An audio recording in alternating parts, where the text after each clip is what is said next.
qui est à l'intérieur? Et bien après Tango, voici Uccello. Donc ça c'est le second étalon qui a été approuvé l'année dernière.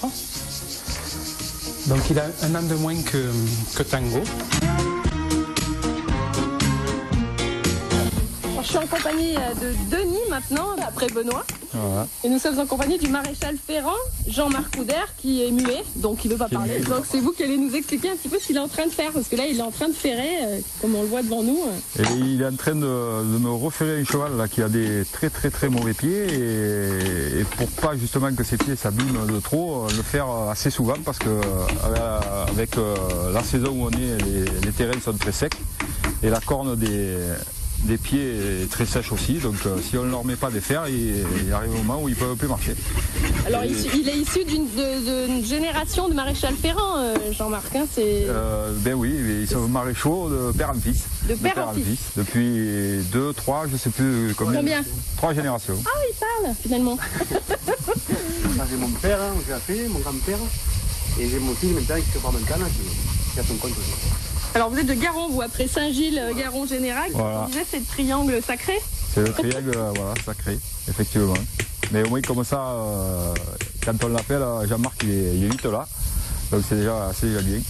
Parce oui, parce que on n'en trouve pas beaucoup, hein, les maréchaux. Les maréchaux, ils ont des carnets de rendez-vous assez remplis, et des fois on n'a pas le temps d'attendre de trop, donc c'est très bien. Je l'ai appelé hier, et il est venu aujourd'hui, donc c'est impeccable. C'est impeccable. Voilà. Alors est-ce qu'il y a des chevaux que vous ne ferez pas du tout? Il n'y en a pas beaucoup.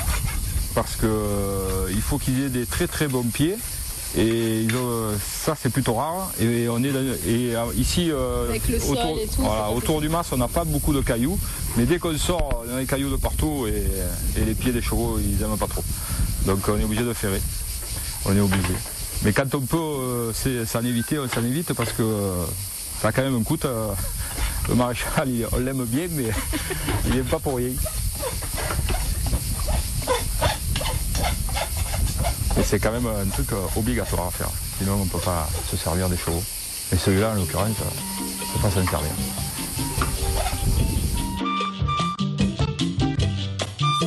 Voilà, des chaussures neuves. On peut recommencer.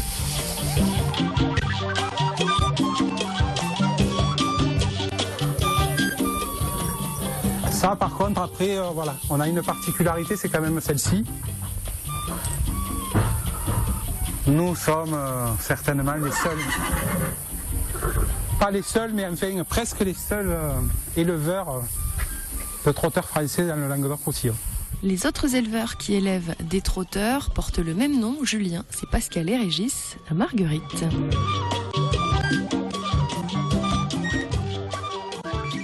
Alors comment vous répartissez les tâches avec votre frère? Alors, mon frère est un vrai agriculteur, manuel. Il a fait l'école agricole, chose que je n'ai pas faite moi, puisque j'avais fait des études commerciales. Je suis arrivé moi sur l'exploitation quand mon père a été à la retraite en fait. Voilà. Et donc en fait beaucoup tout ce qui est agricole, c'est-à-dire maniement d'engins, tout ça, c'est mon frère. Les vrais travaux agricoles, les gros travaux, c'est mon frère. Moi je m'occupe de l'administratif, des chevaux et des bovins, de les nourrir, de les soigner. Voilà, on se répartit comme ça. Et bien sûr, on a notre père qui est retraité, mais qui donne un peu la main. Qui donne beaucoup la main. Alors, pour ce qui concerne les bovins que vous élevez, oui, ils vont partir après, c'est pour la viande, hein? Exactement. C'est de l'aubrac et c'est de l'aubrac et de la limousine. C'est pour la viande. Et donc, je vous l'ai dit, on est en bio.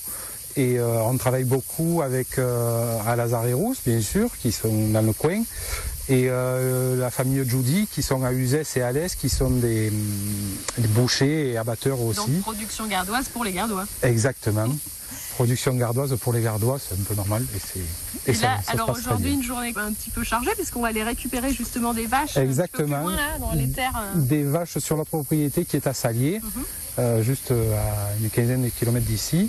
Et donc on va ramener un lot qui partira très prochainement à l'abattoir.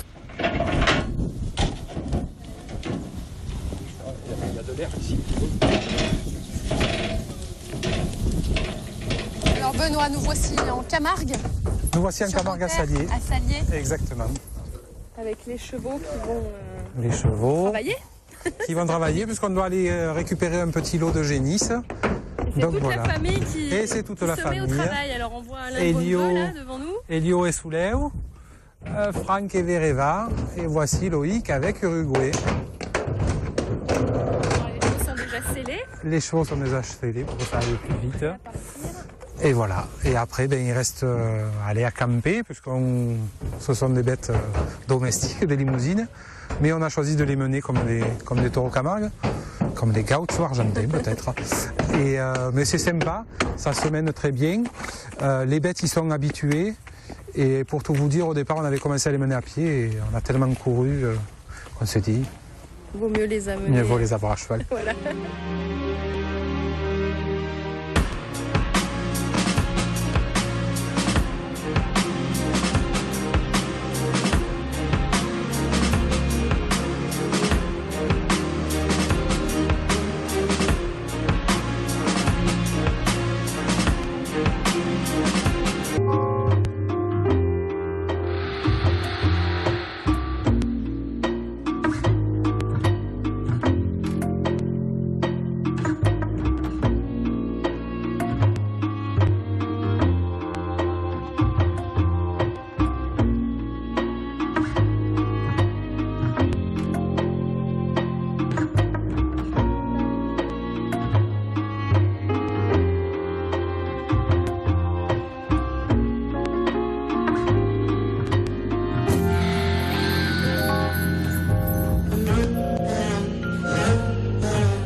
Hector reste sur le côté. Ici, point de gaucho argentin, mais une bien belle équipe de gardiens camarguais.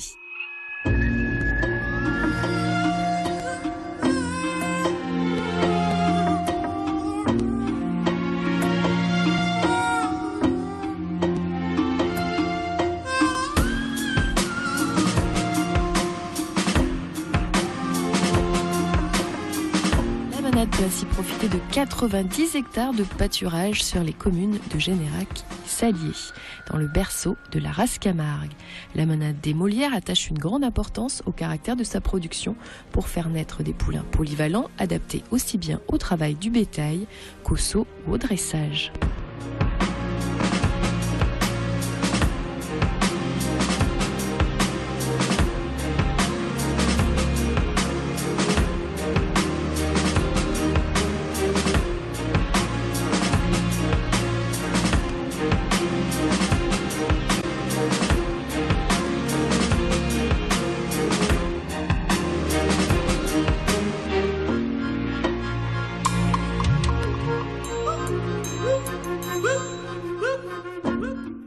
Après une belle chevauchée en compagnie de Benoît, Denis, Elio, Franck, Loïc, Caroline et Margot, nous restons sur les étendues sauvages de Salier. Et c'est là que la famille Julien de Générac, manade des Molières, s'en va chercher son troupeau de bovins pour ensuite le trier.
Alors c'est le tri, Benoît, là. Oui, Alors comment vous sélectionnez?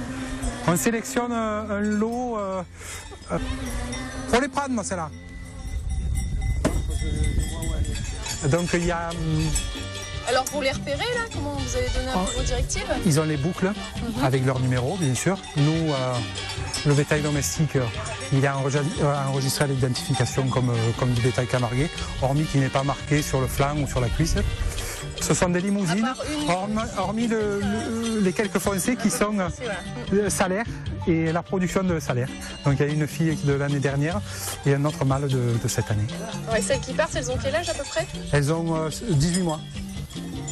1 an et demi, voilà, grosso modo. Alors, qu'est-ce qu'il vous fait votre frère là? Et là, il essaye d'en faire sortir une du troupeau, justement. 6 qui doivent être triés, donc qui sont vendus pour... Ça vous fait quoi là quand c'est la fin comme ça de les... Vous les avez élevées depuis tout petite et elle a... Je sais pas. Quand j'ai commencé à faire ça, je me suis dit, oh, ça va être dur peut-être. Si j'ai élevé des taureaux de corrida, quand il irait dans l'arène, je saurais que... Comme ça, c'est la vie. C'est comme ça, c'est la vie, ouais.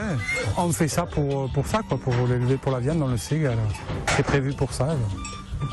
Après, on aime bien de temps en temps celle qui est née le même jour que nous, celle qui est de la garder. Exactement. Ouais. Après, celles qui sont, je vous l'ai expliqué, celles qui sont un peu plus vives, un peu plus dangereuses, voilà, on préfère les éviter et les faire partir rapidement. Donc voilà, ils ont des boucles de couleur orange avec leur numéro et le passeport qui correspond.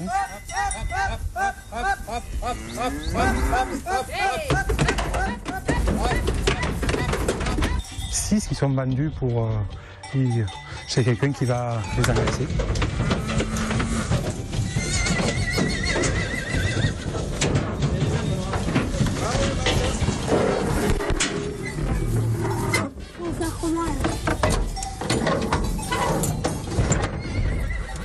Voilà. On met ça? Eh oui.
C'est la fin de ce territoire à la manade Julien, domaine des Moulières. Nous étions sur les terres de Salier, non loin de Saint-Gilles. Nous, on se retrouve à la rentrée pour Territoire. Je remercie Frédéric Siller qui m'a aidé tout au long de cette saison. Il était derrière les images, mais également au montage. On se retrouve dès la rentrée prochaine. Je remercie tous les téléspectateurs fidèles qui nous ont suivis tout au long de cette année, et particulièrement Nicole qui, je sais, nous suit chaque semaine derrière son petit écran. Territoire, on vous retrouve à la rentrée prochaine. Bonne semaine à tous, bon week-end, très bonnes vacances et à très bientôt dans notre belle région du Sud.